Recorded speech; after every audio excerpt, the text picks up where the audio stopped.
Guys, welcome to another lecture in the series of lectures on the namesake. We're going to read further um, until where we had read already. Now she's alone, cut off by curtains from the three other women in the room. One woman's name, she gathers from bits of conversation, is Beverly. Another is Lewis. Carol lies to her left. God damn it! God damn you! This is hell! She hears one of them say. And then a man's voice, I love you, sweetheart. Words Ashima has neither heard nor expects to hear from her own husband. This is not how they are. It is the first time in her life she has slept alone, surrounded by strangers. All her life she has slept either in a room with her parents or with Ashok at her side. Now you see that comparison of cultures. Um, Here there is an American couple that's confessing love to each other, being like, I love you, all of that stuff.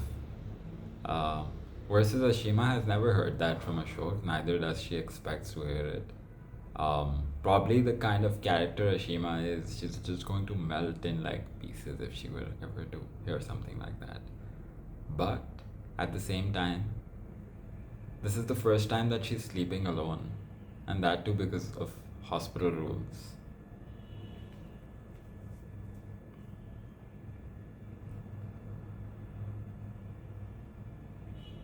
She wishes the curtains were open so that she could talk to the American women. Perhaps one of them has given birth before, can tell her what to expect. But she has gathered that Americans, in spite of their public declarations of affection, in spite of their mini skirts and bikinis, in spite of their hand holding on the street and lying on top of each other on the Cambridge Common, prefer their privacy.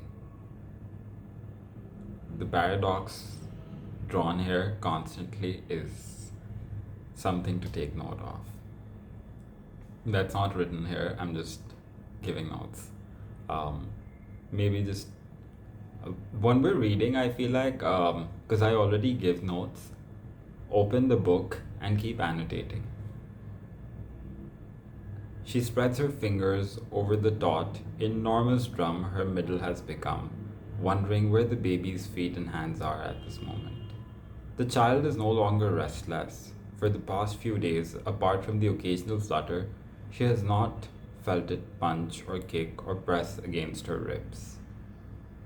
She wonders if she's the only Indian person in the hospital, but a gentle twitch from the baby reminds her that she's technically speaking not alone. Now listen to this line carefully. Ashima thinks it's strange that her child will be born in a place that most people enter either to suffer or to die. There's nothing to comfort her in the off-white tiles of the floor, the off-white panels of the ceiling, the white sheets tucked tightly into the bed. In India, she thinks to herself, women go home to their parents to give birth, away from husbands and in-laws and household cares, retreating briefly to childhood when the baby arrives. This line.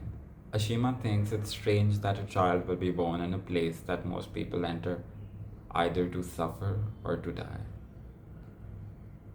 That speaks so much about internal displacement that Ashima is facing and feeling at the moment.